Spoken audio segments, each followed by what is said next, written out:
Bien, ben merci pour votre participation à cette table ronde. Donc, comme vous pouvez le constater, les invités présents ne sont pas ceux indiqués sur le tableau, puisqu'il y a un problème gare Montparnasse. La gare Montparnasse étant connue comme la gare parisienne qui a le plus de problèmes. Et donc, pour la grande joie de ceux qui étaient gare Montparnasse et qui ensuite ont pris la ligne 12 pour rentrer chez eux, la ligne 12 a été ensuite interrompue. Donc, il y avait une sorte de malédiction sur les personnes qui devaient participer à cette table ronde, mais n'écoutant que leur courage, mes collègues de la conférence des écoles de journalisme, Corinne Van Meris de l'école supérieure de journalisme de Lille et Arnaud Schwartz de l'Institut de journalisme Bordeaux-Aquitaine, vont relever le défi de remplacer les irremplaçables Anne Tesnas Dumoncel et Valérie-Jeanne Perrier pour participer avec moi à cette table ronde qui s'inscrit dans les états généraux de l'information et les recommandations que nous allons adresser, nous, aux États généraux de l'information. Et donc, l'occasion de cette table ronde, c'est de rappeler que nous sommes nous-mêmes sortis d'un processus de 2 années d'organisation de nos propres États généraux, 2 années qui ont donné lieu à la production de beaucoup de connaissances sur l'insertion des jeunes diplômés des écoles de journalisme, les attentes du marché de l'emploi et des documents très opérationnels pour les écoles de journalisme et également la publication du livre blanc des écoles de journalisme. Donc, pour la première partie de cette conférence, ça va être un peu de rendre compte de nos propres états généraux. Et cela pour dire que nos préconisations, elles ne tombent pas du ciel ou d'une, je dirais, réflexion que nous aurions menée en toute urgence pour ces états généraux, mais bien dans la prolongation de 2 années de travail, les années 2022 et 2023. Et donc, Corinne va présenter la partie que aurait dû vous présenter Anne Tesnas Dumoncel, qui a été pendant 2 ans la déléguée générale des États généraux de l'emploi et de la formation des jeunes journalistes, et donc dresser un peu un panorama de ce qui a été réalisé. Et Arnaud prendra ensuite la parole pour présenter très concrètement un des exemples des travaux qui ont été réalisés pendant les États généraux, à savoir un travail, une enquête qualitative portant sur le vécu de l'apprentissage par les étudiants en journalisme, un sujet évidemment d'importance, puisque c'est un sujet dont certaines écoles ont été interpellées, et donc on vous montrera effectivement que c'est un sujet sur lequel on travaille depuis maintenant 2 ans, et donc on vous donnera les premiers résultats de cette enquête, quoi. Et donc, écoute, Corinne, alors il t'en vient quand même. Je me lance. Voilà, merci de faire le pompier volant et de rappeler un peu ce processus des états généraux de l'emploi et de la formation des jeunes journalistes EGF, EJJ. Ok, alors en fait, on a travaillé sur la base de 12 thématiques et on a travaillé de la manière suivante, et tout ça a été organisé par Anne, donc effectivement elle aurait été très bien passée pour vous en parler.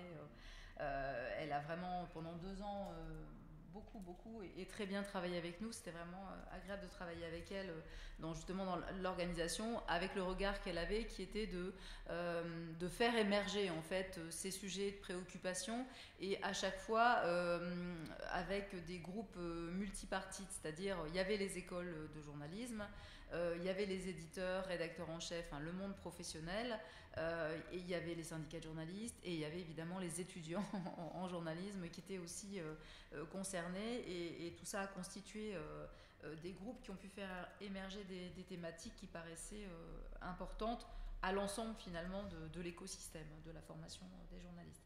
Donc la première thématique concernait l'alternance, donc je ne vais peut-être pas y revenir puisqu'après Arnaud va développer. Il y avait la question dans la partie insertion professionnelle, tout ce qui était bourse d'entrée, stage, CDI, etc. Comment on mettait finalement le pied à l'étrier aux étudiants pour les insérer professionnellement. Il y avait des questions autour de l'égalité, les discriminations, les publics délaissés, entre guillemets, comment aller vers un journalisme plus inclusif.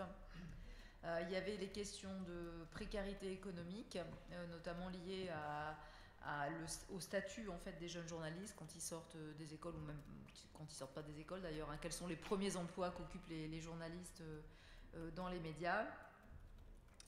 Il y avait la question des nouveaux modes de consommation de l'information sur les réseaux, Instagram, TikTok, etc. Faire le tri entre ce qui était des mouvements assez profonds et puis des effets de mode, comment les jeunes journalistes peuvent s'emparer de tout ça. La question du terrain, on remet les jeunes journalistes sur le terrain. La question de la carte de presse, qui a été aussi beaucoup discutée.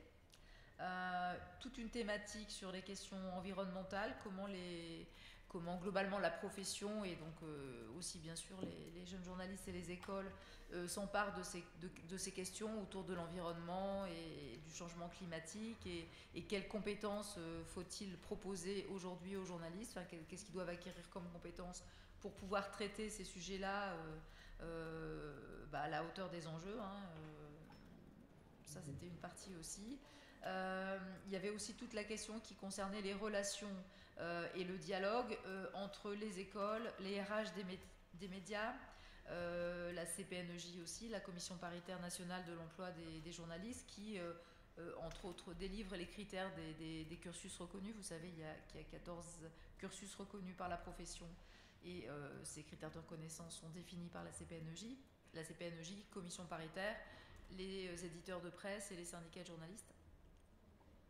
Il y avait des questionnements autour de l'égalité des chances, sur la question du management et plus généralement comment répondre aux aspirations des nouvelles générations de journalistes, c'est-à-dire comment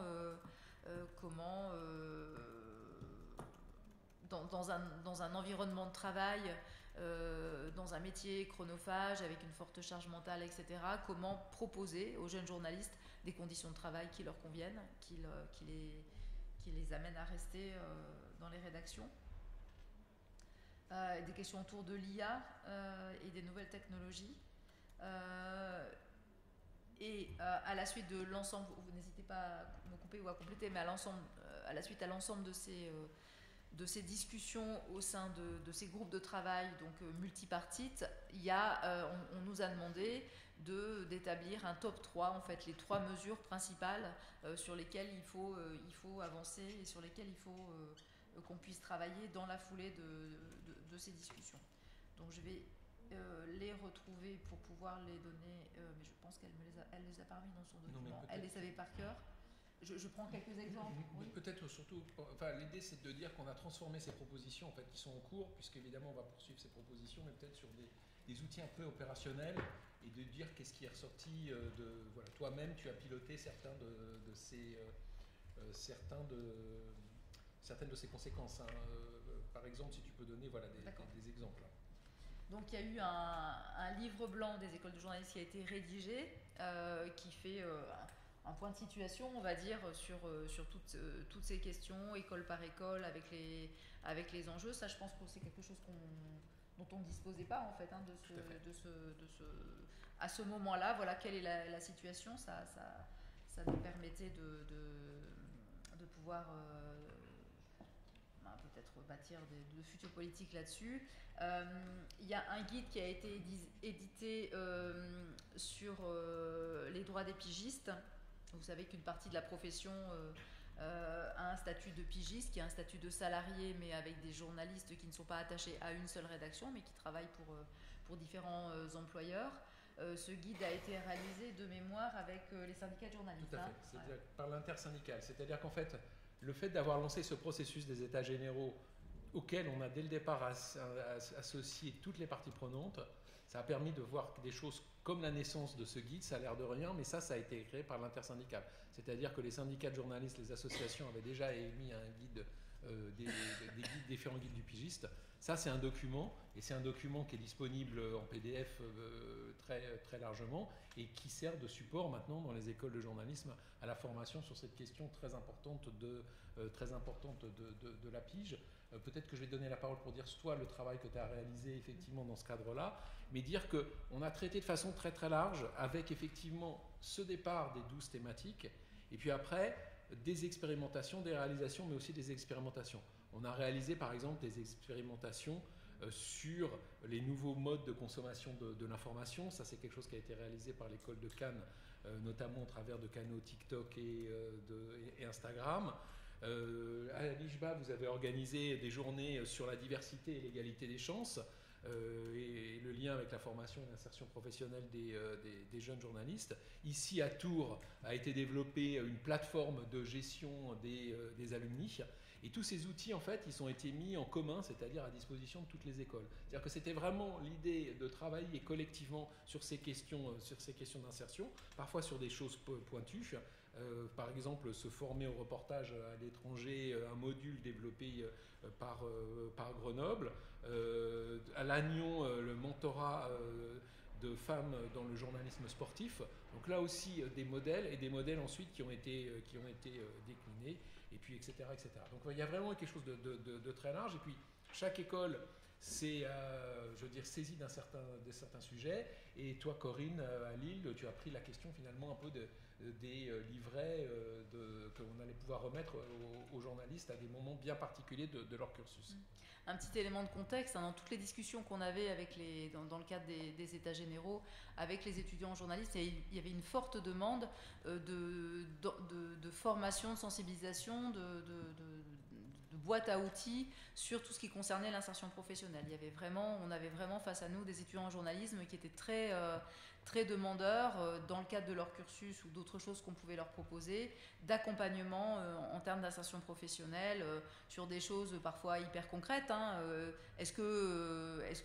Qu'est-ce que je peux demander quand j'arrive en stage, est-ce qu'on peut parler du salaire, enfin, vous voyez, des choses qui ne sont pas propres au métier de journaliste, mais qui gênent parfois des jeunes professionnels.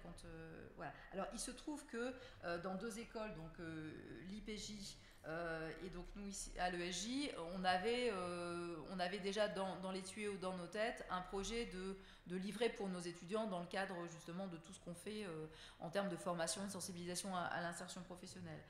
Concernant l'IPJ, c'était... peut-être tu peux... Oui, on présente peut-être le tien, ouais. Parce qu'on a d'autres... Voilà, présente ce que tu as fait, parce qu'il y a eu d'autres exemples. Nous, on travaille effectivement dans le cadre du cursus, un petit peu en première année, surtout en deuxième année, sur un module qui s'appelle insertion professionnelle, premier emploi, etc., où on propose aux étudiants un certain nombre de rencontres avec la commission de la carte de presse, les syndicats de journalistes, un module sur la pige, etc. Et beaucoup de discussions évidemment avec nos étudiants. Et moi, j'avais l'idée de regrouper, de la même manière qu'on avait un livret d'accueil pour nos étudiants une fois qu'ils arrivent à l'école, pour leur présenter l'école, les cursus, etc. J'avais dans l'idée, avant les états généraux, de proposer un livret pour tous les étudiants avant leur première expérience en rédaction. C'est-à-dire quand j'arrive en rédaction, finalement, qu'est-ce que je dois savoir ? Donc il y a plein de choses à savoir sur le statut déjà, si tu es stagiaire, si tu es en stage conventionné, si tu es en stage de PQR, il y a un dispositif particulier, si tu es un premier CDD, si tu fais de la pige le week-end, etc. Déjà tu as un statut différent, et puis des choses qui sont plus informelles, et comme elles sont informelles, on ne les retrouve pas forcément écrites quelque part, c'est-à-dire quelle attitude je dois adopter, c'est-à-dire à la fois on me demande d'être force de proposition, mais en fait je suis un jeune journaliste dans une conférence de rédaction, il y a beaucoup de journalistes qui sont plus âgés que moi, qui connaissent très bien le terrain, qui connaissent bien la thématique. Est-ce que je peux dire quelque chose ? Par exemple, on avait des questions comme ça. Est-ce que j'ai droit à des jours de RTT ? Enfin bon, bref, ça allait, c'était très large. Et donc, à l'occasion des états généraux, j'ai pu un peu formaliser une idée que j'avais un peu dans la tête depuis quelques années, qui était de regrouper en fait tout ce qui est bon de savoir quand on arrive dans une rédaction, comment ça marche une rédaction déjà aussi, qui fait quoi dans une rédaction. C'est un système qui est très, très hiérarchisé, une rédaction, les conférences de rédaction. Alors chaque média a son propre mode de fonctionnement, mais quand même, il y a des gens qui s'expriment, il y a des conférences de rédaction, on reste debout, d'autres où on est assis. Enfin voilà, il y a tout un cérémonial autour de la conférence de rédaction. Comment ça marche et comment moi, avec peu d'expérience, comment je peux me situer et comment je peux me positionner. Donc voilà, donc on a fait ce guide et effectivement en parallèle. Voilà. Effectivement, on a mené un travail à peu près similaire sur le livret d'accueil entrée en école de journalisme. Et donc, c'est les questions finalement qui se posent pour répondre que dois-je savoir avant d'entrer en école de journalisme ? Comment est-ce que je me présente lorsque je suis sur le terrain, en public, en reportage ? qu'est-ce que j'ai le droit, qu'est-ce que je dois faire, qu'est-ce que je dois pas faire, etc., etc. Et donc ça donne lieu à un document sur l'éthique et bonnes pratiques, multiplication des sources, respecter le contradictoire, enfin des petits fiches mémo sur étudier le journalisme, l'attitude en formation et sur le terrain, comment se présenter durant sa formation, comment mener des interviews, le rapport aux sources, etc., etc. C'est-à-dire que ça nous a permis de formuler, et tout ça, ça a vraiment été construit grâce à ces états généraux, dont nous, l'objectif de nos états généraux, c'était pas de faire un bilan sur tout ce qui ne va pas, c'était de dire on va faire des choses et en sortir des outils opérationnels. Et puis par exemple, voilà, enfin, on pourrait vous donner de nombreux exemples parce qu'on a réalisé de nombreuses choses, mais toujours dans ce lien avec la profession, on a établi des documents autour des stages et qu'on a construit aussi avec les entreprises. C'est-à-dire à la fois des documents qui s'adressent à l'étudiant avant de partir au stage, mais aussi des petits guides pour le tuteur, des modalités d'évaluation. On a vraiment déployé ces différents outils, comme on a déployé en lien avec la commission de la carte d'identité des journalistes professionnels, la carte journaliste en formation, qui a été distribuée donc aux étudiants des cursus reconnus. Voilà un peu ce travail qui a été réalisé. Et peut-être tu peux donner l'exemple par exemple de ce que vous avez fait dans ce cadre sur ce que vous avez organisé à Bordeaux pour vous donner un peu ce panorama de tout ce qui a été fait pendant 2 ans. Encore une fois, c'est pour vous dire que nous, nos propositions, elles sont vraiment assises sur tout ce qui a été réalisé de manière préparatoire. Oui, donc effectivement, alors à Bordeaux, il ne s'agissait pas de... Peut-être... Ah oui. Si, en plus, non. Ah ouais, en fait, il suffit d'allumer. Voilà. Donc effectivement à Bordeaux nous étions sur une démarche un petit peu différente. Il ne s'agissait pas forcément d'aboutir à un livrable sous la forme d'un outil vraiment directement utilisable par nos étudiants, mais d'être plutôt d'alimenter la réflexion en fait des journées conclusives, comme j'aime les appeler, des états généraux qui s'étaient tenus à Paris début octobre 2022. Et donc nous étions particulièrement penchés donc, sur la question, comme tu le disais tout à l'heure Pascal, de la diversité et de l'égalité des chances. Donc certaines personnes qui sont dans la salle d'ailleurs étaient là pour participer aux échanges, aux débats. Et là aussi la logique était vraiment de pouvoir réunir toutes les parties prenantes, donc aussi bien les entreprises de presse avec des opérationnels, journalistes opérationnels en charge du fonctionnement des rédactions, mais aussi des DRH de médias, mais aussi évidemment tout le tissu associatif qui, je dirais, gravite un petit peu autour des écoles et qui s'est saisi avec beaucoup d'efficacité de la question de l'égalité des chances, à l'exemple de la chance, puisque la chance est représentée ici parmi nous dans la salle.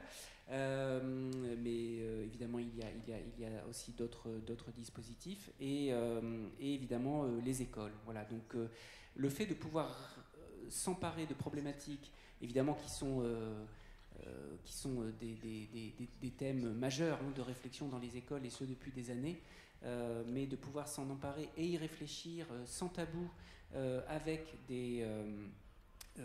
tous les représentants du secteur des médias et toute la chaîne, j'ai envie de dire, voilà, ça permet aussi de dégager un certain nombre d'axes de réflexion, d'avoir des confrontations très intéressantes pour déboucher aussi sur des solutions. Et je crois que à l'échelle de ce que nous avions mené à Bordeaux, comme à l'échelle plus générale de l'ensemble du travail effectué dans le cadre de ces états généraux, l'idée c'était d'aboutir à des propositions concrètes. Donc comme ça a été rappelé plus tôt, il y a eu 36 propositions très concrètes, un certain nombre qui ont déjà été et prioritairement mises en œuvre, ainsi que Pascal et Corinne ont pu l'illustrer jusqu'ici. Voilà.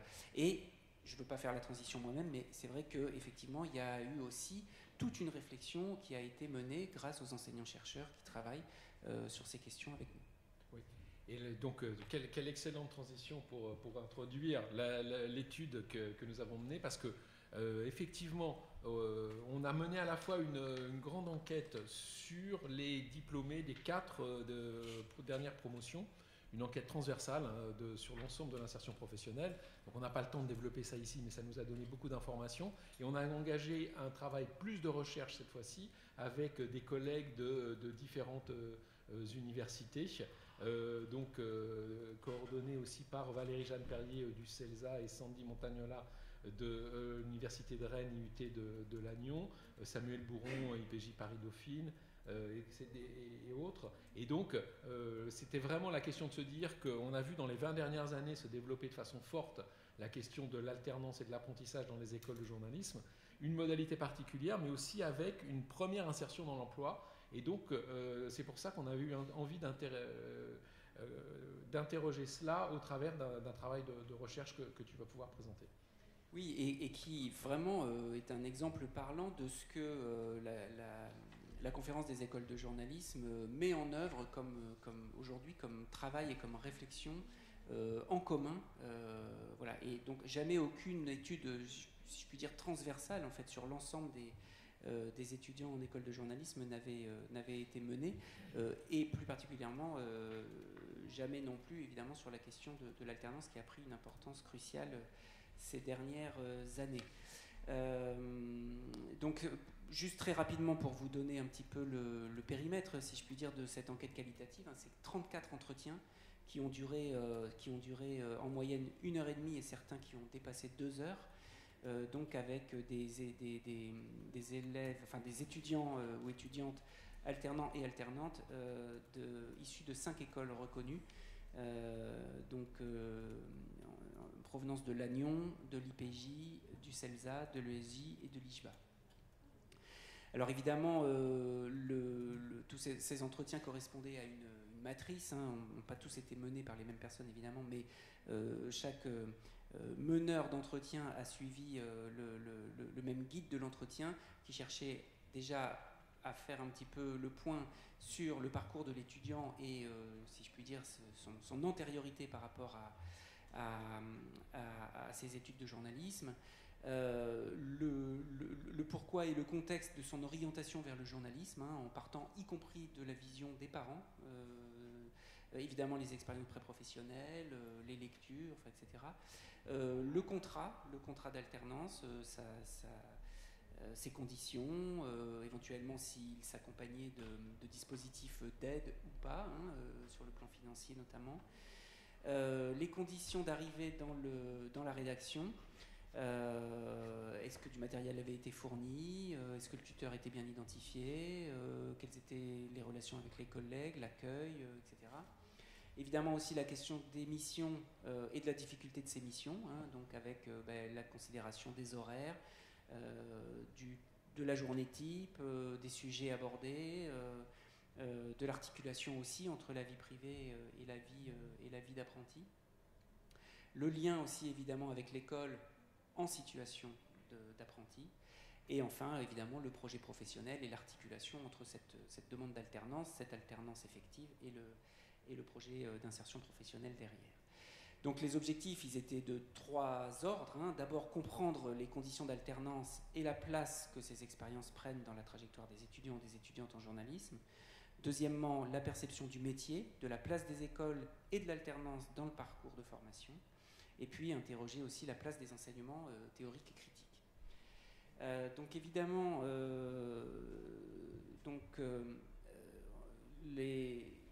avant d'aboutir aux conclusions un peu de l'enquête, vous dire le profil des apprentis qui ont été rencontrés. Donc 2 tiers de femmes et à peu près 1 tiers d'hommes, avec une moyenne d'âge à peu près de 23 ans.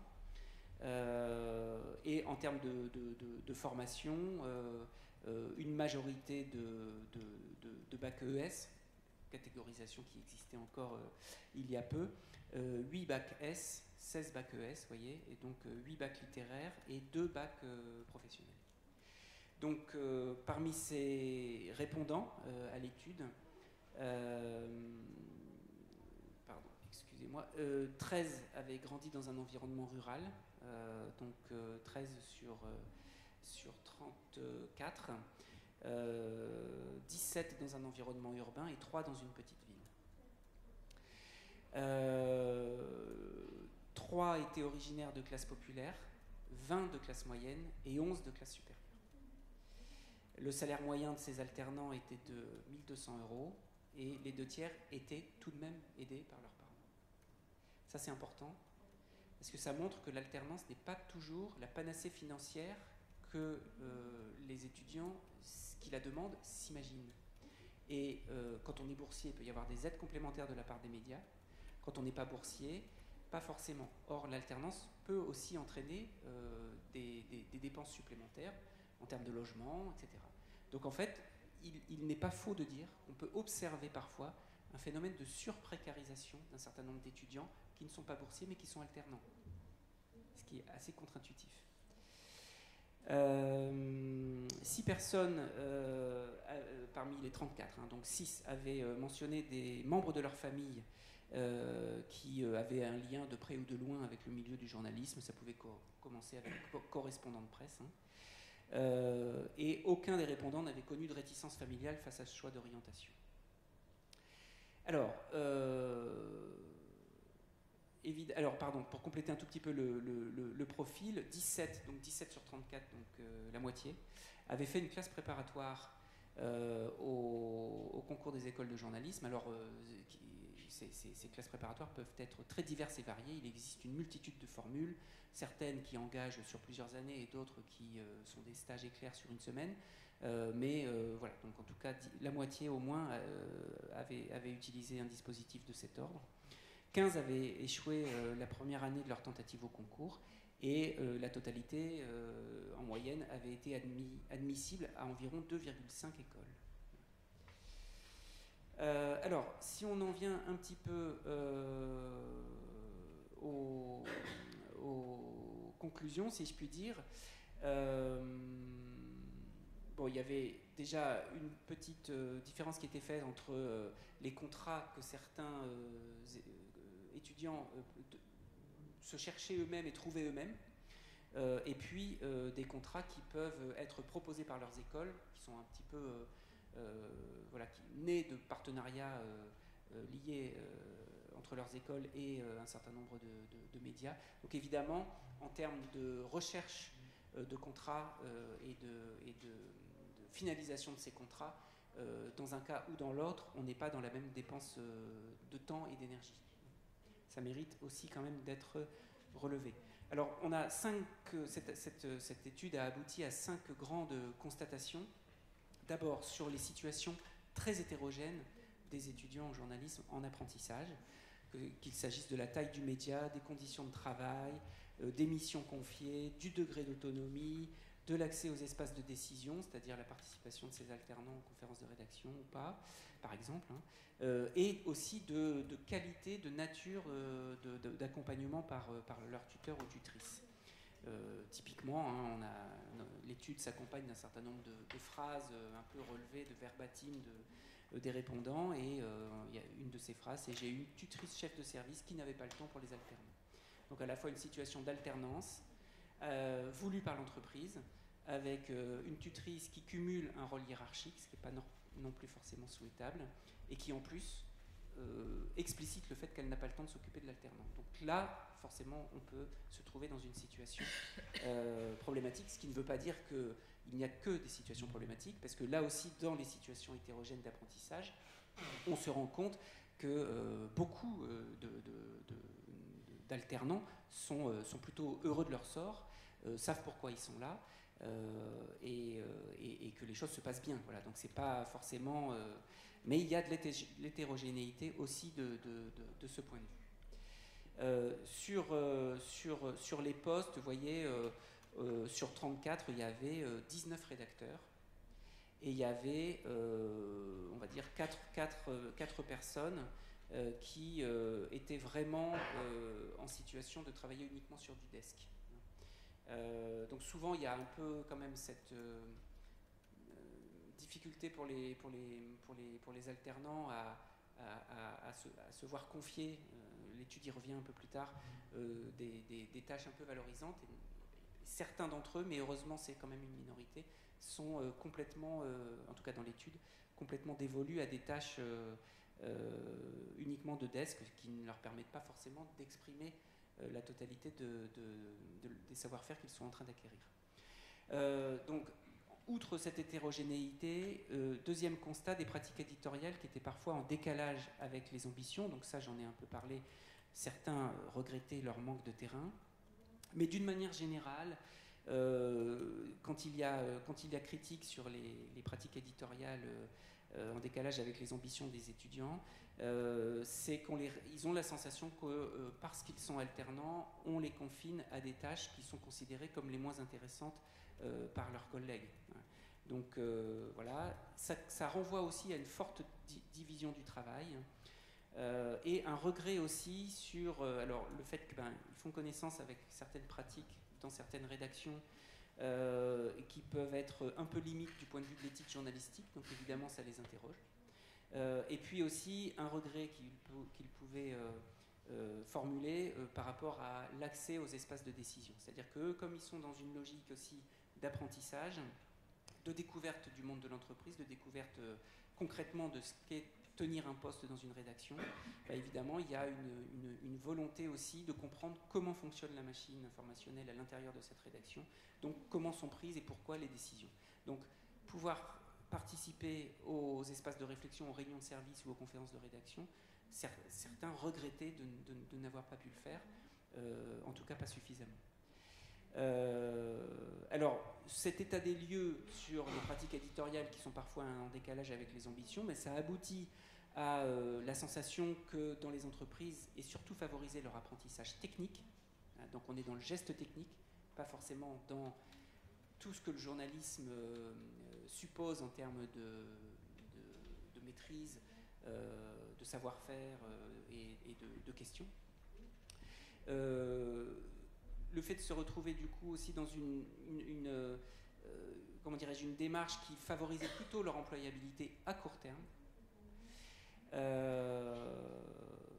pouvait leur faire regretter aussi l'absence de certaines compétences journalistiques. Donc ça, on en a un petit peu parlé, puisque quand c'est très vertical et quand on se tourne vers les étudiants pour leur dire voilà, écoute, il a été décidé que tu allais faire ça et tu vas faire ça, du coup ça les prive aussi d'espaces où on peut faire des propositions et d'espaces où donc ils se vivent dans ces cas-là plus en exécutant. Encore une fois, je ne dis pas du tout que c'est le tableau général, mais ce sont les critiques qui peuvent émerger dans le cadre de cette étude. Et évidemment, privé aussi d'un certain nombre d'espaces de discussion sur pouvoir vraiment discuter l'angle d'un sujet ou ce genre de choses. Donc au final, un certain nombre d'alternants peuvent avoir, même si au global, peut-être que le constat est quand même positif sur leur alternance, mais au global, ils peuvent avoir assez souvent senti un décalage entre leurs ambitions professionnelles initiales et le vécu en rédaction. Troisième constat, une recherche d'opérationnalité, c'est-à-dire le côté on apprend vraiment en faisant. Ça, c'est tout l'intérêt à la fois de l'alternance. Mais déjà le constat, c'est que les conditions internes et les pressions sur les équipes dans beaucoup de rédactions amènent à des volumes horaires très très élevés, avec les mêmes astreintes que le reste de l'équipe, les horaires décalés, les week-ends travaillés, les soirées mangées, etc. Voilà. Quand on leur a demandé d'apprécier leur nombre d'heures de travail journalières, la moyenne de la réponse sur les 34 répondants s'établit à 9 heures. Mais après, la plupart assument ça, c'est-à-dire que la plupart disent « je savais à quoi je m'engageais en demandant une alternance ». La conséquence, c'est qu'il y a peu de vie sociale pour ces étudiants alternants. De la fatigue, évidemment, qui s'accumule, puisque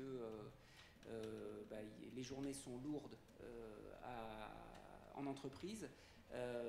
Quand ils reviennent à l'école, on attend d'eux aussi un certain nombre de choses.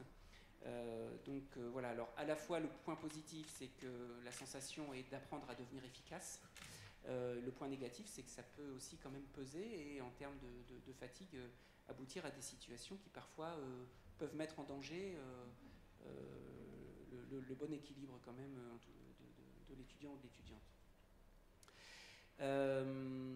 Quatrième constat, quatrième point, c'était vraiment autour de l'idée qu'il fallait faire ses preuves pour entrer dans le métier. Donc évidemment, les étudiants sont lucides sur le fait que le recours à l'alternance est une manière de recourir à une main-d'œuvre à bas coût pour un certain nombre de rédactions. Ils sont très lucides là-dessus, ils ne se font pas d'illusions. Sur des postes qui, au global, peuvent leur paraître moins attrayants que ce qu'ils auraient pu imaginer ou en tout cas voulu. Ils sont donc encore une fois tout à fait lucides sur l'intérêt pour les médias et ils prennent ça, globalement, comme une mise à l'épreuve, acceptée parce que temporaire, perçue pour eux comme un tremplin, une sorte d'accélérateur. Donc c'est un peu le contrat tacite, j'ai envie de dire, comment dirais-je, que eux explicitent dans l'étude. Alors évidemment, cette mise à l'épreuve et voilà, ça coïncide avec la perception du métier passion qui amène à accepter certaines situations de manière transitoire. Mais il faut rapprocher ça aussi aujourd'hui, et ça c'est bien remonté au moment des États généraux, ce métier passion aujourd'hui, il est réinterrogé dans son côté, c'est un métier passion, ça a toujours été comme ça, on a toujours travaillé comme des brutes, on a tous été élevés à la dure, donc ça sera pareil pour vous. Aujourd'hui, les jeunes générations de journalistes signent et re-signent quand on leur parle de métier passion. En revanche, mettent vraiment un point d'arrêt quand on leur dit donc ça veut dire qu'il va falloir accepter tout le reste. Les jeunes générations de journalistes, on en a parmi nous, donc je pense que j'aurai plaisir à vous entendre tout à l'heure vous exprimer sur ce sujet. Je pense qu'il est important aujourd'hui que les médias comprennent bien que cette génération-là, et nous, école, on l'a vu monter, et tous ces états généraux, tout ce travail autour des états généraux ont aussi eu pour objectif d'inciter à un dialogue, à la naissance d'un dialogue un peu approfondi avec le secteur et les employeurs. Les jeunes générations aujourd'hui mettent un point d'arrêt en disant c'est pas parce que c'est un métier passion qu'on va tout accepter. Pour terminer rapidement, donc cinquième constat, si je puis dire, fait par les répondants dans cette étude.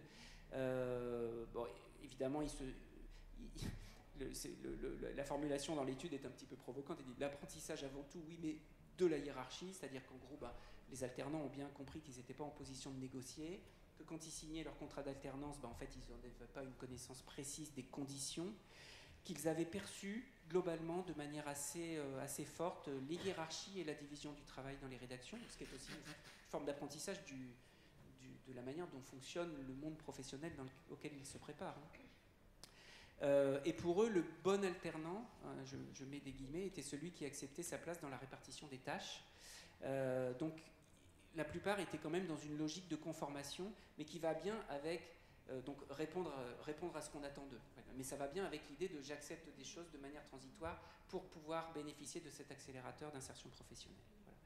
Donc au final, évidemment, c'est aussi un apprentissage du salariat. Donc les effets dans l'apprentissage d'une politique d'employabilité valorisant des compétences techniques et opérationnelles, ça c'est bien identifié. Avec l'idée que le métier s'apprend principalement sur le terrain et par le réseau. L'alternance renforce cette dimension-là. Mais du coup pose aussi une question, c'est-à-dire que la qualité d'une formation professionnelle ne s'apprécie-t-elle qu'à l'aune de ces critères-là, et par ailleurs qu'à l'aune d'une insertion professionnelle dont on dit qu'elle est facilitée, même si ça aussi peut-être qu'on en parlera au moment des questions. Évidemment, la deuxième chose, c'est autour de la transformation du rapport des étudiants à la formation, parce que cette sensation que le métier s'apprend surtout par le côté opérationnel, technique, a peut-être tendance dans leur esprit à donner moins d'importance aux apprentissages fondamentaux qui sont passés à travers leur présence à l'école. Donc ils peuvent avoir tendance à être à l'école fatigués et en plus d'une certaine manière dévaloriser un petit peu dans leur approche les enseignements auxquels ils vont être soumis tout de même à l'école. Donc ça réinterroge aussi la place des porteurs de ces enseignements au sein des écoles. Voilà, donc ça renvoie quand même peut-être à la nécessité, en tout cas c'est la conclusion à laquelle étaient arrivés les auteurs de cette étude, d'une réflexion générale sur la place de la formation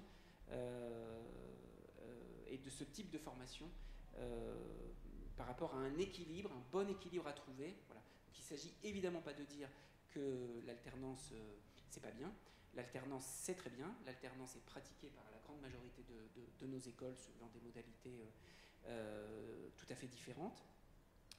Mais l'alternance a pris tellement d'importance ces dernières années, notamment via un certain nombre d'incitations gouvernementales, que la question du curseur peut se poser, et surtout la question de la qualité de l'accompagnement dans les entreprises. C'est vrai que, alors évidemment, une des conclusions des États généraux à laquelle les États généraux étaient arrivés, c'est qu'il y avait une nécessité très forte ressentie de formation des tuteurs et des tutrices à l'intérieur des entreprises de presse. Et c'est vrai que quand on a des étudiants, là c'est le directeur d'école qui parle, qui sont dans une entreprise de presse où les tuteurs et tutrices ont eu une formation sérieuse de plusieurs jours, ça ne se passe pas exactement comme dans une entreprise de presse où le tuteur fonctionne, ou la tutrice, sur sa bonne volonté, sur ses qualités humaines, mais manque de repères pour accompagner l'étudiant.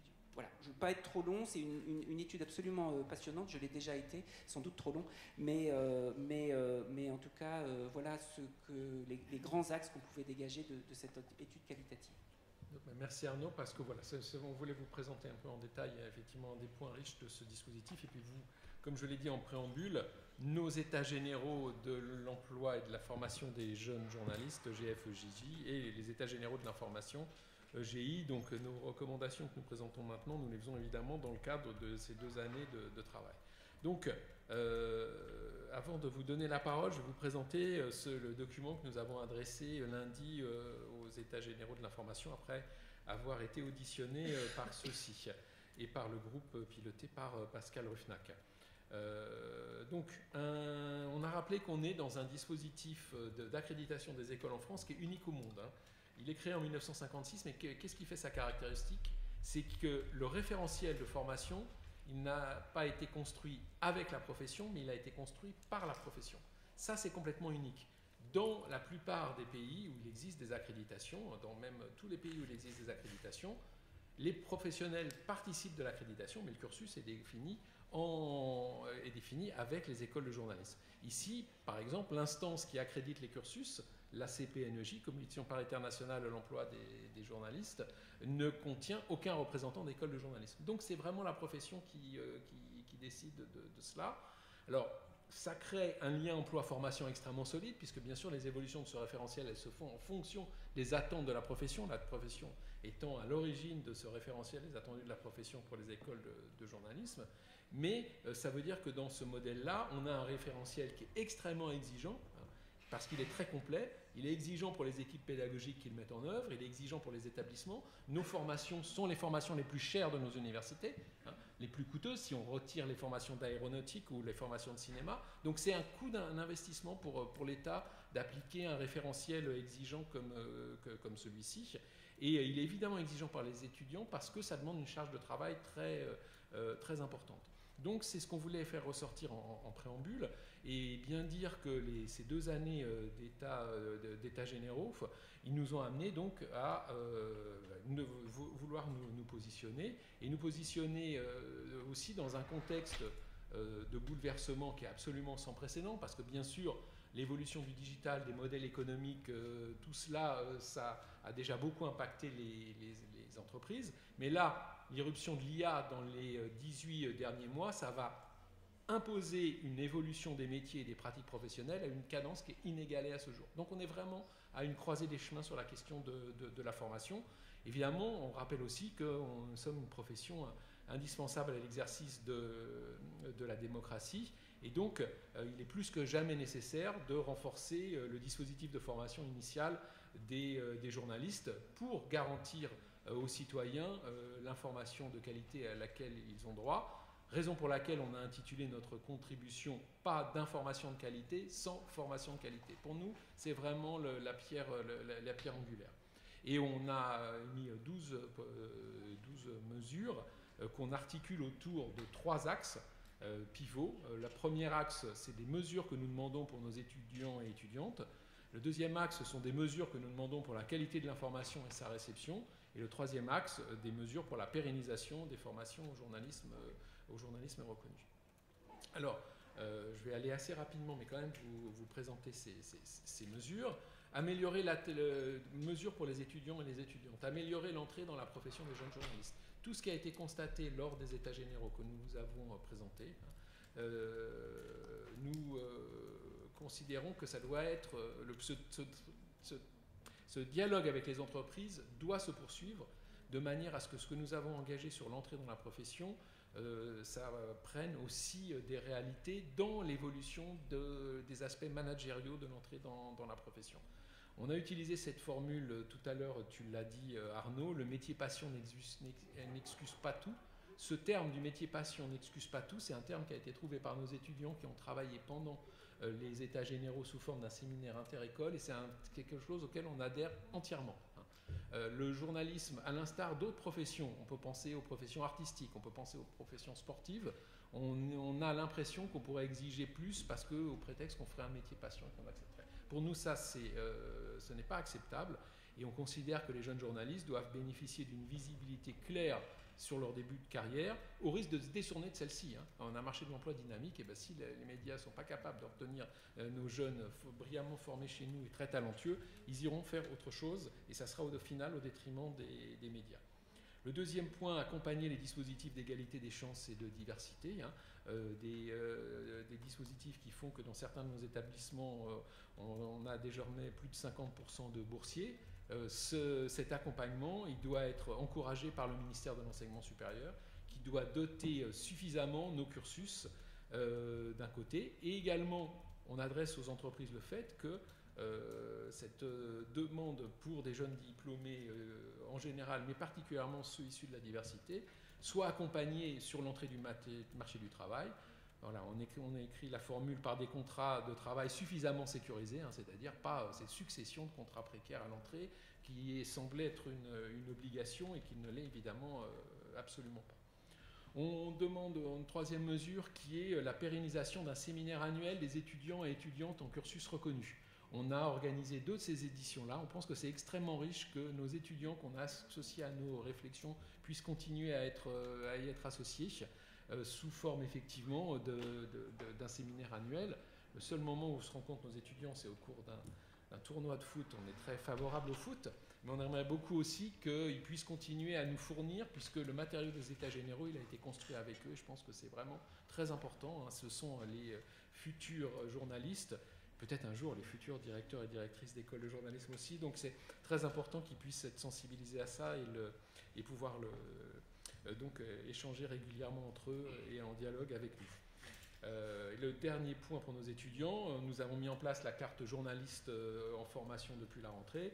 On appelle, donc la CEJ appelle que les autorités à reconnaître cette carte comme un moyen d'identification et de protection des journalistes, notamment, pas seulement, mais notamment lorsqu'ils doivent couvrir des événements ou des manifestations comme un travail dans leur formation, et puis aussi que leur qualité de journaliste en formation soit reconnue. Donc, et puis, on demande aussi de pouvoir poursuivre le financement, les travaux engagés avec les États généraux au travers de la suite de nos 36 propositions. Certaines ont déjà été mises en œuvre. Bon, je ne vais pas détailler ça, mais pour vous dire que c'est ce point-là. On est ensuite sur le point 2 des mesures pour la qualité de l'information et de la réception. Donc, dans cette mesure, dans ce paragraphe, nous demandons 3 mesures. La première, la mise en place d'un passeport des bonnes pratiques professionnelles pour les titulaires de la carte de presse non passés par un cursus reconnu. C'est une sorte de serpent de mer, cette idée du passeport professionnel en lien avec la CPNEJ, en lien avec la commission de la carte. C'est quelque chose qui, dans les 10 dernières années, est remonté plusieurs fois à la surface. De quoi il s'agirait? Il ne s'agirait évidemment pas d'une formation technique, bien entendu, c'est pas du tout ça, mais c'est de s'assurer que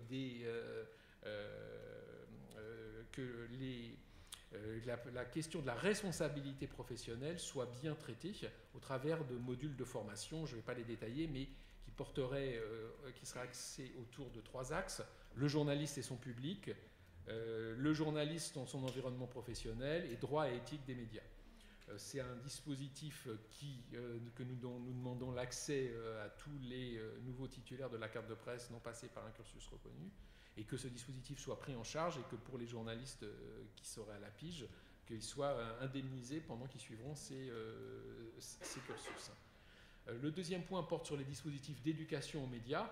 On considère que ces dispositifs qui sont développés dans de nombreux endroits, mais aussi dans les écoles de journalisme, la CEJ doit être un interlocuteur naturel des pouvoirs publics sur ces questions. Les dispositifs d'éducation aux médias et l'information, c'est aussi la question des journalistes, c'est aussi la question des écoles de journalisme, et ça doit être clair aussi pour nos autorités.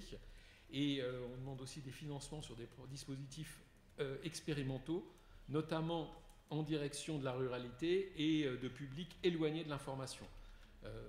Ça fait donc de nombreuses années que les cursus reconnus sont engagés sur des dispositifs de diversité et d'égalité des chances, mais on travaille actuellement aussi sur des questions, des expérimentations à destination de la ruralité et des jeunes qui sont éloignés des grandes villes, donc on pense que c'est vraiment une question très importante. De la même manière, la question de l'inclusion des publics les plus éloignés de l'information, c'est une préoccupation citoyenne que nous considérons comme très, très importante. On est dans un contexte économique tendu. Si on veut développer des projets comme celui-ci, il nous faut des financements spécifiques parce qu'on ne peut pas réaliser ça évidemment en complément de toutes nos tâches, même si on le fait de manière expérimentale, il faut qu'on puisse passer à une autre dimension. Enfin, on demande des mesures pour la pérennisation des formations au journalisme reconnu. La première d'entre elles, c'est le financement de notre instance d'accréditation, la CPNEJ. On a une instance d'accréditation dont on vous a parlé, la CPNEJ, qui a des pouvoirs extrêmement importants, des pouvoirs très importants et des responsabilités très importantes sur l'avenir du métier de journaliste, mais qui dispose aujourd'hui d'aucun financement. Ça nous semble absolument inacceptable qu'on ait effectivement une branche qui soit ici une branche il n'y a pas de branche professionnelle journalisme. Ça veut dire que dès qu'on prend des décisions concernant le journalisme, il n'y a pas d'interlocuteur. Donc en l'absence de branche professionnelle journalisme, pour nous, la CPNEJ, c'est l'interlocuteur naturel des pouvoirs publics. On demande également le fléchage de la taxe d'apprentissage de la masse salariale des journalistes professionnels vers les cursus reconnus. C'est un outil de formation qui est au service du métier et donc il nous semble qu'on nous demande beaucoup de choses mais que on doit être reconnu comme tel. Et puis on demande aussi la fixation d'un coût d'apprentissage au niveau que ce coût représente pour les formations. Bon, c'est un sujet un peu technique, mais le fait que justement on n'ait pas d'interlocuteur de branche fait que certaines formations, le coût payé par l'État pour certaines formations par apprentissage est inférieur au coût de revient, ce qui est évidemment absolument inacceptable. Et enfin, on demande également que les autorités s'engagent sur la signature de la Déclaration de Paris pour la liberté de formation au journalisme. Le 26 novembre 2020, l'UNESCO a reconnu la spécificité de la formation au journalisme et notamment l'absolue nécessité de l'indépendance de sa gouvernance. Donc, à l'occasion de l'EGI, on appelle toutes les autorités à signer cette déclaration et tous les établissements d'enseignement supérieur qui ont des cursus de journalisme à maintenir ces cursus en l'état d'indépendance de leur gouvernance et en l'état de leur financement spécifique et en lien avec effectivement ce référentiel. Voilà. Donc à midi, c'était parfait, il fallait qu'on ait terminé à midi pour vous poser la question. Donc voilà, je me suis un peu accéléré sur la fin pour être bien dans ce timing. Je vais remercier quand même mes deux collègues qui ont pris, avant de passer la question, vraiment aux dernières minutes, pour à cause de la gare Montparnasse. Voilà, vous êtes bien acquittés de cette tâche. Vraiment, merci beaucoup à vous deux. On va prendre vos questions maintenant. Oui, Sophie.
Peut-être, effectivement, c'est un vrai sujet.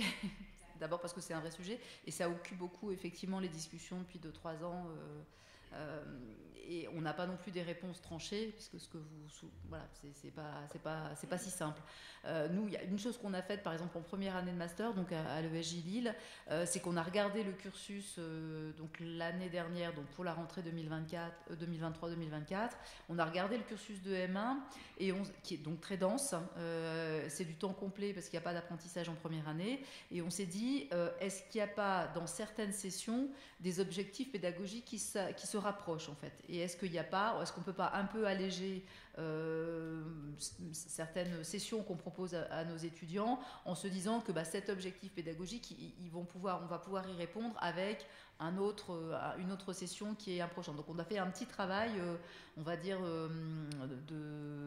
d'allègement qui est pas énorme. On n'a pas supprimé des pans entiers, mais on a fait ce petit travail-là, et on a par exemple passé en session optionnelle des thématiques, des choses qui étaient obligatoires. Par exemple, tout le monde faisait du sport, de la culture, des faits divers, etc.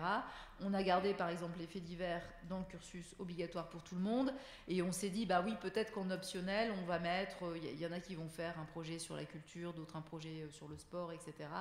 Voyez, donc on a fait ce petit travail-là, tout en gardant ce principe de réalité, c'est-à-dire c'est un métier, effectivement, c'est un métier qui est lourd, à la fois sur le plan du temps qu'on y passe, du temps qu'on y consacre, et aussi sur la charge mentale et sur le fait qu'il faut quand même toujours être un petit peu en éveil, aux aguets. Et ça, je pense que ce ne serait pas honnête de dire à nos étudiants que ça n'est pas la réalité. Mais voilà, on est un peu dans cette réflexion.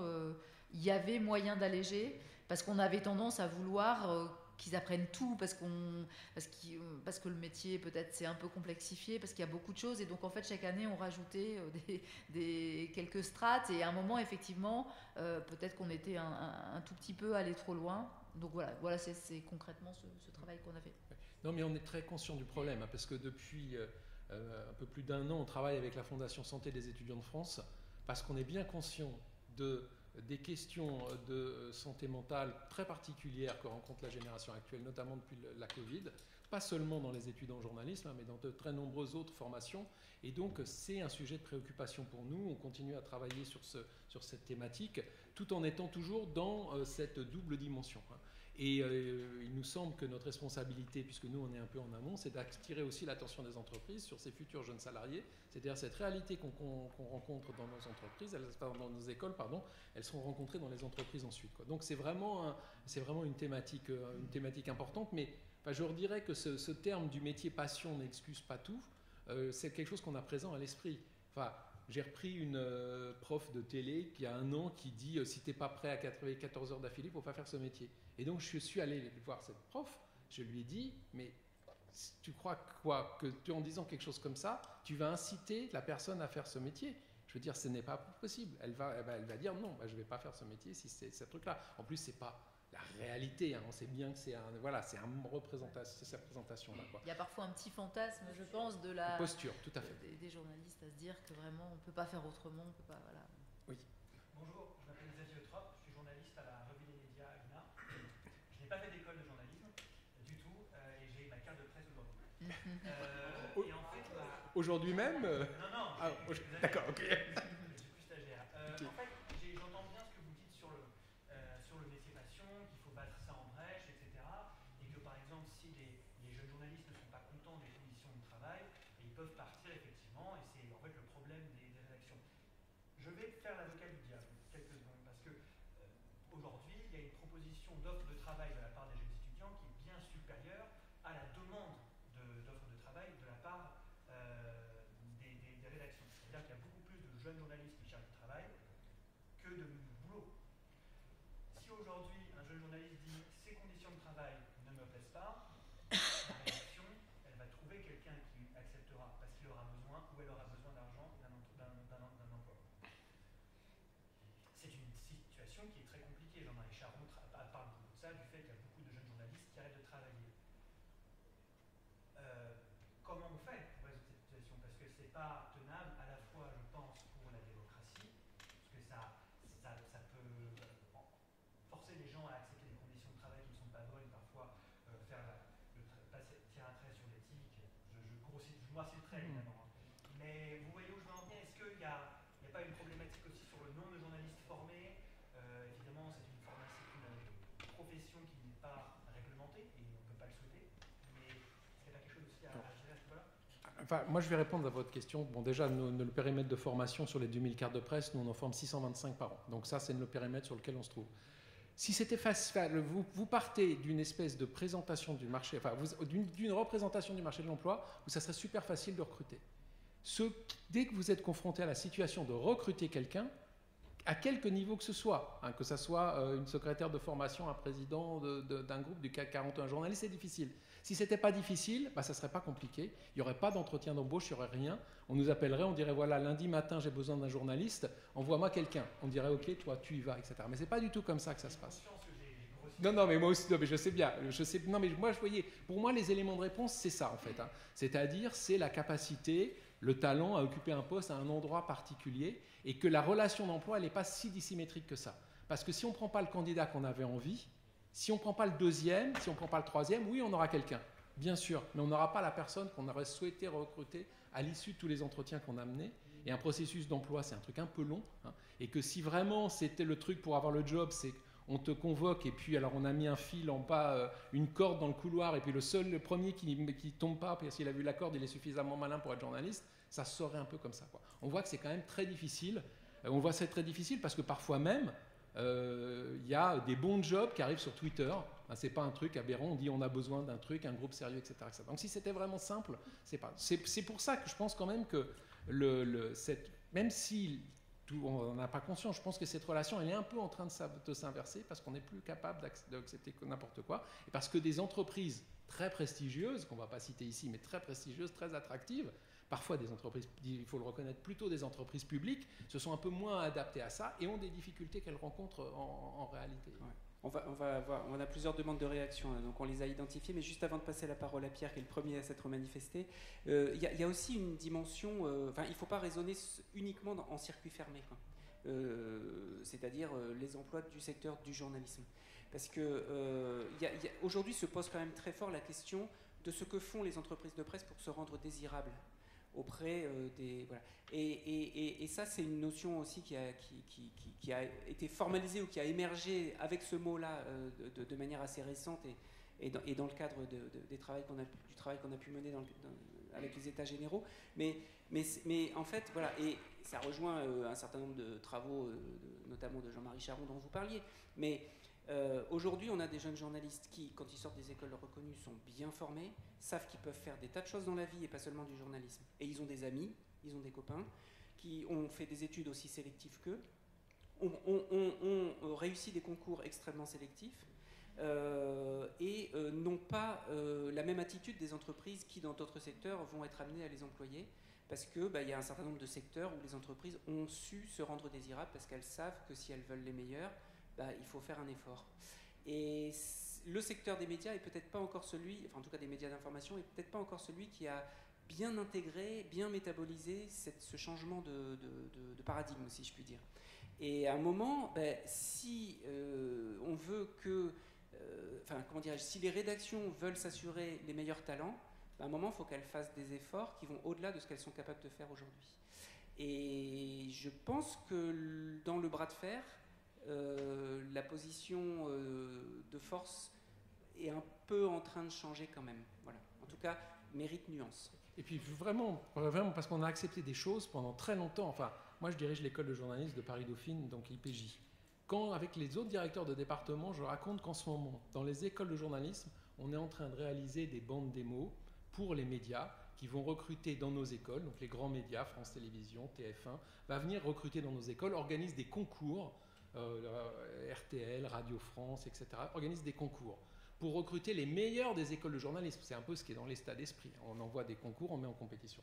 Et quand je raconte à ces directeurs de département, banque, finance, mathématiques, intelligence artificielle, et qu'ils me disaient qu'est-ce qu'ils gagnent, et je leur dis ils gagnent un CDD de 3 mois ou de 6 mois, mais ils sont morts de rire. Mais ils se disent mais alors tout truc. Alors, tu as 800 candidats, tu as 48 places, tu as un job super mal payé à la sortie et tu as encore des gens qui veulent faire ça pour avoir un CDD derrière. Et donc, je cite souvent quand je vois les entreprises, je leur cite cette anecdote-là. Pourquoi ? Parce que d'un seul coup, il y a quand même une prise de conscience. On est en train de se dire quand même, oui, alors, on va recruter des jeunes, ils ont réussi le concours de telle ou telle école, ils ont passé 2 ans dans le cursus, nous-mêmes, on a organisé notre propre concours de recrutement, mais comme on n'est pas bien sûr, on va commencer par un CDD de 3 mois. Enfin, voilà. Mais ça, c'était tellement intégré qu'il a fallu aussi le travail des états généraux pour que ça nous saute à la figure, puis des anecdotes comme la mienne, parce que c'est pas la seule, puis le fait effectivement que les dispositifs d'onboarding, c'est-à-dire tout ce que les entreprises font quand il y a des nouveaux salariés pour qu'ils se sentent bien à l'aise, évidemment quand on a des copains dans des grandes écoles d'autres secteurs, on voit ça à l'œuvre et on ne le voit pas dans les écoles de journalistes et ça commence quand même à se voir, quoi. Tu voulais... Oui, juste 2 choses pour revenir sur le sujet précédent. Je suis le directeur de l'école journalisme à la le sujet précédent sur le fait que le travail, beaucoup de travail, trop de travail. À l'inverse, et c'était venu ce matin dans la première table ronde, on nous demande de traiter aussi tout un tas de thématiques supplémentaires. Donc il y a aussi une contradiction, c'est pas toujours simple. Et pour revenir à ce que vous disiez là, maintenant, au sujet là actuel, d'une part, ce qui se passe pour les journalistes, ça se passe dans tous les domaines. Oui, bien sûr. On est pour, on est contre, c'est pas le sujet, mais ça fonctionne comme ça. Deuxièmement, je pense qu'on peut en témoigner tous, les étudiants qui sortent de nos écoles, a priori, on a fait plusieurs fois, on fait un suivi permanent. Ils trouvent, alors je ne dis pas que c'est toujours magnifique, ils n'ont pas 25 000 € par mois, c'est pas ça, on est d'accord. Mais ils trouvent et plutôt correctement. Et après, alors les chiffres, Jean-Marie Charon, il y en a quelques-uns, je ne suis pas toujours d'accord avec lui, je voudrais les voir de plus près. Mais il y a une autre chose aussi, source commission de la carte, la CCIJT. Au milieu des années 80, il y avait 16 000 journalistes, aujourd'hui il y en a 34 000. Donc, moi, il ne faut pas non plus tout noircir, qu'il y ait des difficultés, que ce soit pas simple, on est d'accord, personne, je pense, que le conteste. Après, il y a des journalistes qui vivent bien, il y a des journalistes qui sont heureux. Et je vous dis, sur une longue période, c'est pas aussi noir comme il y a de le dire, même si tout n'est pas parfait. Oui. Christophe Bedbeder, je suis délégué général du syndicat national des radios libres et je siège à la CPNJ, je peux témoigner de tout ce que vous avez dit et le confirmer sur la CPNJ. J'avais envie de réagir. Décidément.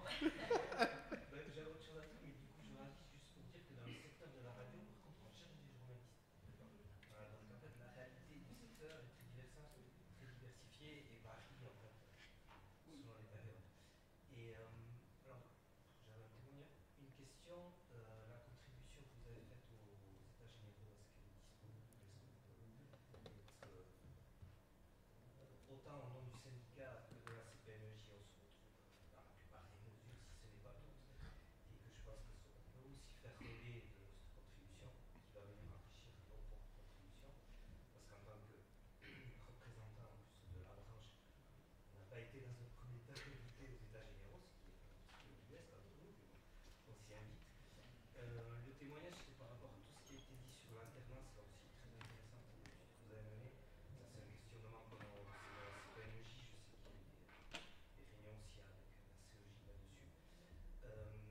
Au niveau des radios associatives, on a souvent formé nos journalistes par les faire. Là, c'est des gens non formés, je pense que c'est un peu le parcours que vous avez eu, qu'on a amené au journalisme, et en même temps avec de vraies questions sur les fondements du journalisme, comment on les amène, et on les pousse. Et au sein du syndicat, on a cette réflexion-là pour les pousser aussi vers la formation.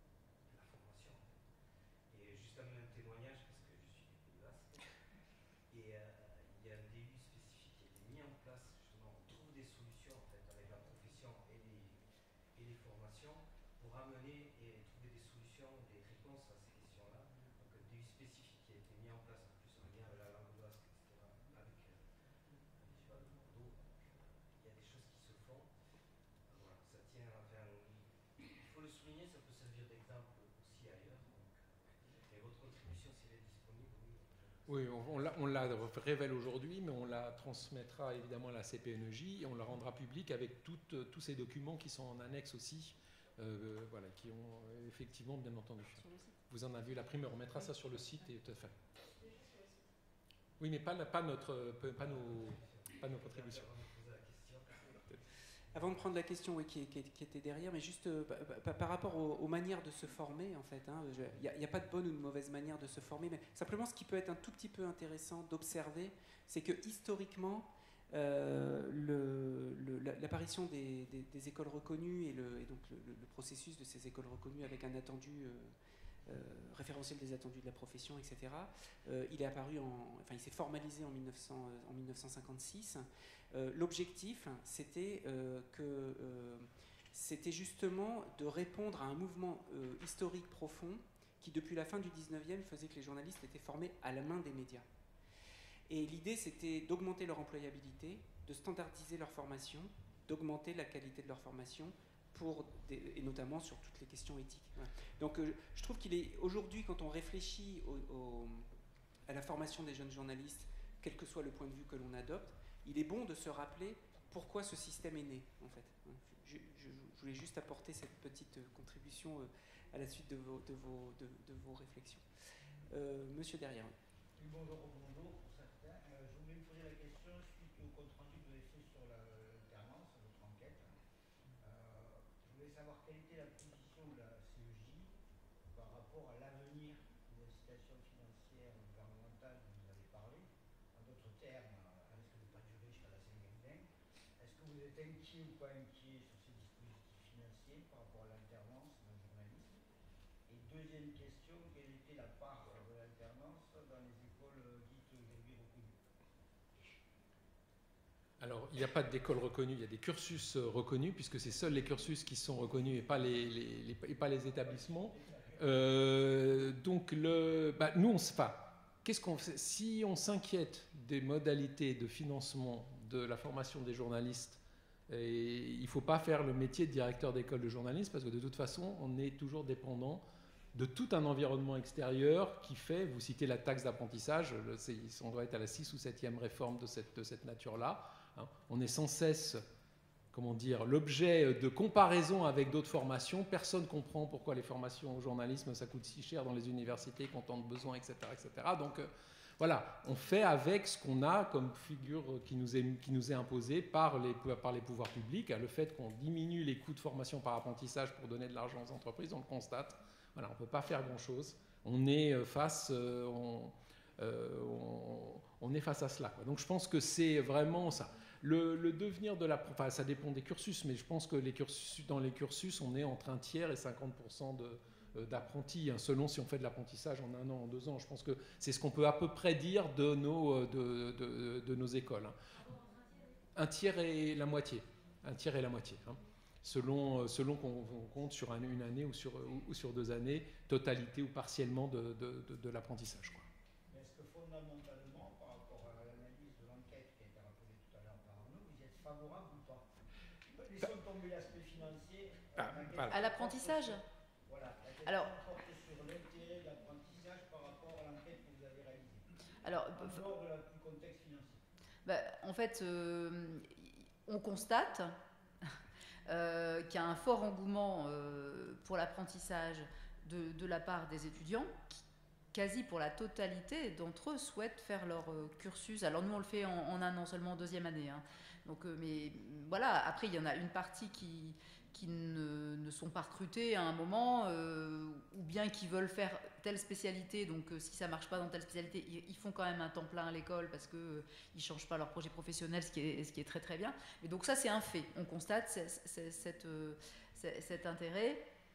Moi, ce que je vois, c'est que ça a modifié le rapport à l'école, ça a modifié les cursus aussi, c'est-à-dire il y a forcément, quand ils étaient à temps complet en 2e année et là à mi-temps en 2e année, ça change les contenus. Alors bien sûr, ce qu'ils apprenaient à l'école, ils sont supposés l'apprendre dans le cadre de leur apprentissage, mais bon, c'est pas forcément sous la même forme, etc. Donc j'ai un peu le sentiment qu'on peut pas, et on n'a pas spécialement non plus envie de lutter contre ça, dans la mesure où on constate aussi chez ces jeunes étudiants une maturité par rapport au monde du travail qui est un tout petit peu supérieure chez les apprentis par rapport à ceux qui n'ont pas fait d'apprentissage. Après, nous, on ne voit pas de différence en termes d'insertion professionnelle, c'est-à-dire un étudiant à temps plein à l'école, par le biais des stages qui étaient inscrits dans le cursus auparavant, avant l'apprentissage, il s'insère de la même manière que les étudiants qui étaient en apprentissage. Donc ça, on le dit beaucoup aux étudiants. Attention, c'est pas la voie d'entrée dans une rédaction, c'est pas uniquement l'apprentissage. Moi, j'ai juste une inquiétude, mais peut-être plus à terme, autour de l'idée qu'on est très attaché au fait de former des journalistes. En fait, des journalistes qui vont avoir une boîte à outils la plus large possible et qui vont pouvoir après travailler dans différents médias, avancer dans une carrière, saisir des opportunités, etc. Et que peut-être le petit risque en se formant uniquement dans une seule rédaction, globalement, n'ayant pas pu toucher d'autres rédactions, etc., d'avoir peut-être moins cette boîte à outils large et ses œillères, enfin avoir trop d'œillères à l'inverse, voilà, mais je ne peux pas l'alimenter, en fait, c'est intuitif. J'ai une petite interrogation par rapport à ça, alors que je crois qu'on est attaché à former des journalistes, qui vont répondre au public et pas forcément au cadre d'un média spécifique. Voilà, c'est une petite inquiétude que je peux avoir. Ce qui nous renvoie à la mise en perspective un peu historique que je faisais tout à l'heure. C'est-à-dire que si l'alternance prend une telle importance qu'elle vient modifier ce que ce système de reconnaissance a voulu mettre en place pour une meilleure formation au journalisme, en évitant à l'époque qu'elle soit complètement à la main des rédactions. Voilà. Donc c'est une histoire de bon équilibre à trouver. Puis je crois qu'il faut aussi réinterroger les fondements de l'alternance. Voilà. Il y a des tas d'alternances qui se déroulent très bien, parce qu'encore une fois, on a des tuteurs formés, et c'est notre rôle d'école que de s'assurer que les tuteurs des entreprises sont bien formés, que les conditions d'apprentissage seront correctes, que l'entreprise allouera les congés auxquels ont droit les alternants, etc. Donc on a tout un environnement aussi, nous, dont nous devons être aussi les garants, même si c'est pas simple, parce que je rappelle que les contrats d'alternance se signent avec les CFA et pas directement avec les écoles. Donc c'est vraiment un sujet très complexe, mais je crois qu'il faut toujours en revenir un peu au basique, et le basique c'est en fait les objectifs. Voilà. Les objectifs, c'est une bonne formation des journalistes aujourd'hui, mais qui doit correspondre aux exigences qui sont nos exigences aussi, d'écoles reconnues, qui veulent être garantes d'une pérennisation dans le métier de leurs étudiants et d'une formation, comme le disait à l'instant Corinne, la plus large possible pour leur assurer une employabilité de long terme. Allez-y. Moi je suis Emma, je suis étudiante au QH donc à Strasbourg, et je fais aussi partie du conseil d'administration de mon école. Donc déjà pour répondre à votre question, donc clairement ça nous inquiète le QH, la fluctuation de la taxe d'apprentissage, parce qu'on perd là-dessus, on a quasiment plus de fonds propres, on ne sait pas trop comment faire parce qu'on n'a pas encore de formation à côté pour engranger de l'argent. Notre seul moyen, notre seul levier pour l'instant c'est les concours, mais en même temps on ne va pas les augmenter, on est l'école publique la plus chère, donc c'est hyper complexe, et c'est une question qui est vraiment au cœur du conseil d'administration en ce moment. Moi sur la question de l'apprentissage, je suis assez étonnée qu'on parle, alors j'entends qu'on parle de compétences, etc., mais si les étudiants se tournent aussi vers les alternances, c'est parce qu'on a besoin de thunes, quoi. La vie coûte vraiment beaucoup plus cher, toutes les formations sont dans des grandes villes, la plupart des étudiants qui intègrent un M1, moi là je suis en M1 mais je suis en bac plus 6 techniquement. C'est un peu indécent, et ça revient aussi sur la question des charges de travail, tout ça c'est lié, on travaille beaucoup, nous au QH ils ont fait le choix à 20h on ferme l'école. À 20h de toute façon les intervenants ne pourront jamais pousser plus loin les cours pour la simple et bonne raison que l'école est fermée, la sécurité vient, hors bouclage parfois exception, et heureusement parce qu'on est plusieurs à travailler le week-end.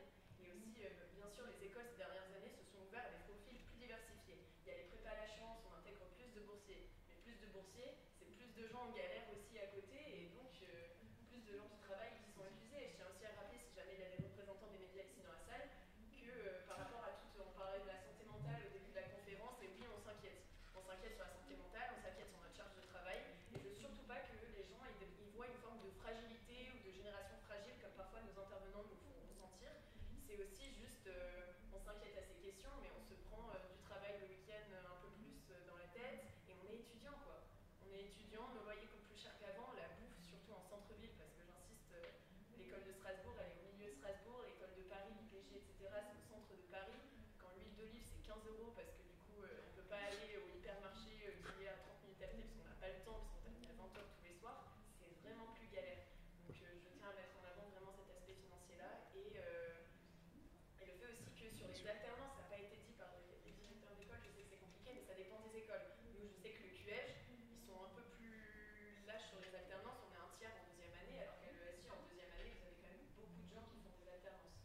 que dans d'autres formations. Donc ça dépend aussi de l'administration, et surtout il y a des écoles qui ont des accès, enfin il y a des, bon, le SJ c'est pas contre vous, mais il y a des médias qui viennent dans des écoles directement pour prendre les élèves en alternance sans qu'il y ait besoin de passer par des candidatures plus formelles que dans d'autres. Et je sais que je crois que suivant le réseau, etc., enfin, il y a des injustices et des inégalités entre les écoles. Nous, le QS, je ne sais plus dans quel média on est bien, et ben, ça va être plus facile pour nous d'intégrer tel média par rapport à tel intervenant. Je vous reprends quand même, les médias ne viennent pas chercher nos étudiants dans les écoles. Hein. C'est un dialogue qui se fait entre les rédactions, entre l'école, entre les étudiants. Ils ne viennent pas chercher des étudiants comme si, voilà, c'est pas tout à fait la réalité. Il y a des speed dating quand même, il y a des représentants des médias qui viennent, qui s'intéressent à les profils de nos étudiants. Qui viennent rencontrer nos étudiants. Oui, bien sûr, mais ça, c'est pas le cas dans toutes les écoles. Oui, non, mais ça, les écoles organisent comme elles le souhaitent le mode de recrutement. Hein. Les écoles sont autonomes et organisent comme elles le souhaitent, mais il y a quand même, enfin, ça dénote une forme d'inégalité, c'est pas les mêmes recrutements, pas inégalité. Oui, mais les écoles de journalistes sont 14 structures différentes. Elles sont réunies au sein de cette CEJ et c'est très très bien, mais ce sont 14 structures. Nous, on est une association de loi 1901, il y a des écoles qui appartiennent à des universités, on n'a absolument pas les mêmes modèles économiques, donc tout ça, évidemment, c'est à prendre en compte.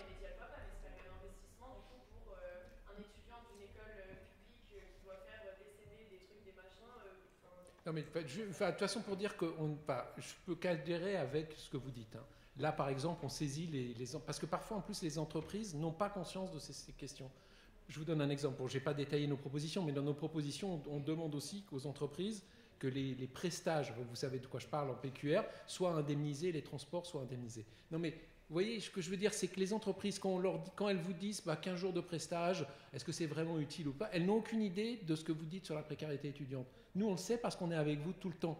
Donc le fait de rembourser un transport aller-retour, un hébergement pour 15 jours, etc., je ne pense pas que ça soit d'un côté des entreprises qui disent ils peuvent se débrouiller. Je pense qu'il y a aussi des sortes de malentendus et que nous, on est là pour lever ça et que vraiment les contributions, ce que vous dites, c'est aussi ce qu'on trouve et c'est la raison pour laquelle on appelle à cette rencontre annuelle entre étudiants et journalistes parce qu'on est dans la co-construction finalement de ces sujets-là. Quoi. Les questions que vous évoquez, nous, parce que la politique de la ville de Paris que j'ai saisie plusieurs fois, moi je suis pour l'interdiction des Airbnb à Paris. Pourquoi ?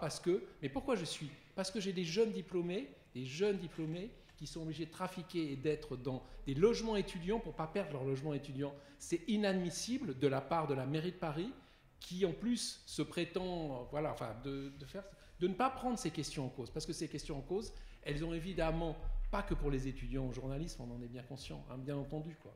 Mais elles ont vraiment un impact. Quoi. Et c'est vraiment le sens, nous, de ces propositions, parce que effectivement, on souhaite que toute cette réalité de cette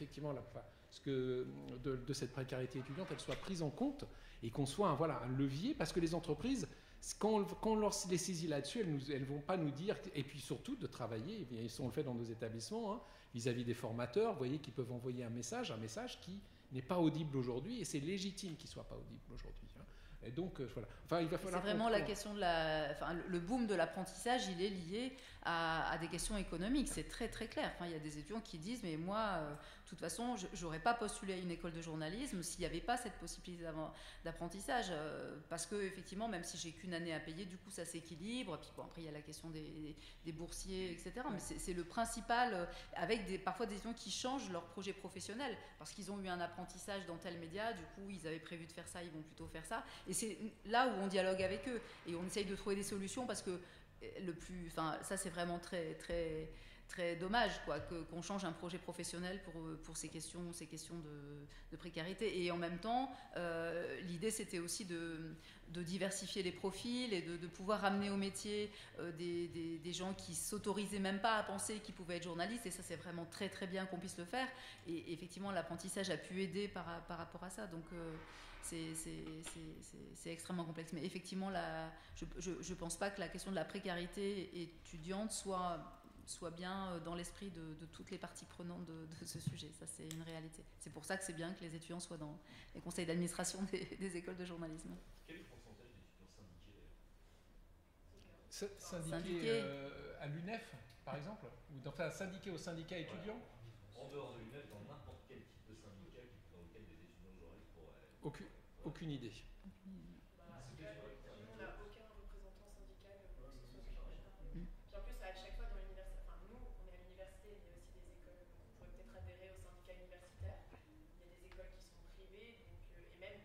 écoles publiques, donc je parle au nom du QEJ, on est quand même une cellule autonome, quoi. Donc on voit pas vraiment en dialogue avec l'université ou les étudiants, et plus directement avec l'administration. Nous, on fait venir les syndicats de journalistes à l'école pour parler aussi de cet aspect-là, mais bon, nos étudiants ne sont pas syndiqués dans les syndicats de journalistes.